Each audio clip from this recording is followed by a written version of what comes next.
Oh, it's your favorite time of the week, Waiver Wire Tuesday, and nobody else better to speak to than my guy Heath Cummings to give us that fantasy knowledge we need to know. And this is a little brain teaser here.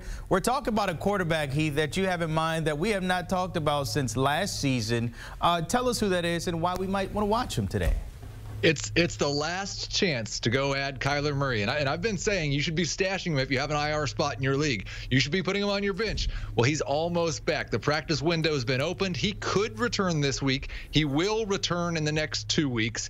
And you just have to remember what this guy's been for fantasy football. Like, we can have debates about whether he's going to win in the NFL, but he wins in fantasy football. He's never had a season below 20 fantasy points per game. He was averaging 22 fantasy points per game when he got hurt last season. I would expect him to be a top 12 quarterback the rest of the season. If you're struggling at the quarterback position, you can add Kyler Murray. As soon as he's healthy, you're not struggling anymore. All right, I'm going to have to dig deep into my Yoda bag because that's the celebration. I remember him doing all this back in the day when he was in the end zone, so I see where you're going with those fantasy numbers. All right, how about those running backs you're keeping tabs on here?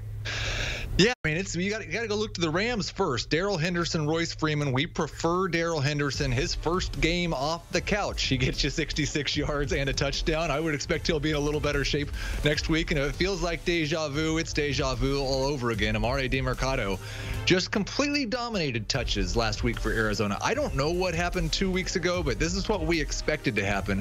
So I would expect DeMarcado to be the #1 running back for the Arizona Cardinals until James Conner returns. And then Pierre Strong, just 3% roster, definitely a deep league ad. I think Kareem Hunt's probably the lead back for the next 1 to 2 weeks while Jerome Ford's on the shelf with the ankle injury. But Strong should have 30 to 40% of the touches. And in this Browns offense, especially with the way Deshaun Watson's playing football, there should be a lot of running back touches available. I feel like DeMarcado has been the MVP for FFT the past couple of weeks. When it comes to wide receivers, I see some names here we might want to snag. Tell us about these three. Yeah, as far as like guys I'm excited about, if I don't need a position, Josh Downs, Jaxon Smith-Njigba are the two dudes. Rookie wide receivers who have flashed big-time upside. I said back in June, my bold prediction was that JSN would be the #1 wide receiver for the Seattle Seahawks in the second half of the season. We're rapidly approaching the second half of the season. He just had his best game to date. I think he has the most upside, especially if you don't need to start someone this week. Josh Downs is just fine as a #3 wide receiver, and Kendrick Bourne might be as well. He's just not as exciting about Downs as Downs and JSN. All right, so those are the wide receivers, tight ends. This is a position that we've been talking about for weeks that you just can't figure out, but I see some names and some guys that had some production last week.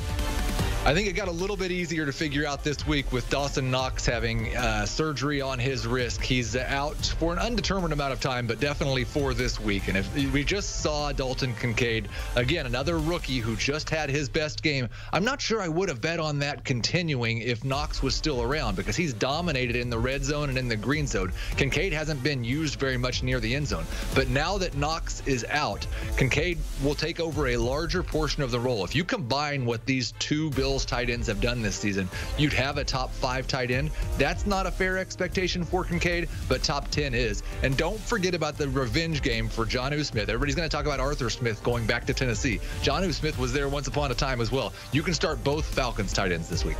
All right, Heath, I've been following you when it comes to tight ends. So far, I've had like 5 points the last couple of weeks. Appreciate that as always, Heath. As always, breaking it down on a Tuesday for that waiver wire. But hey, look, all jokes aside, the guy's always getting you ready. Week 8 is upon us. No bye weeks, by the way, but you just saw those guys you might want to snag. Kyler Murray? Why not? Stash him if you can. Download FFT and subscribe.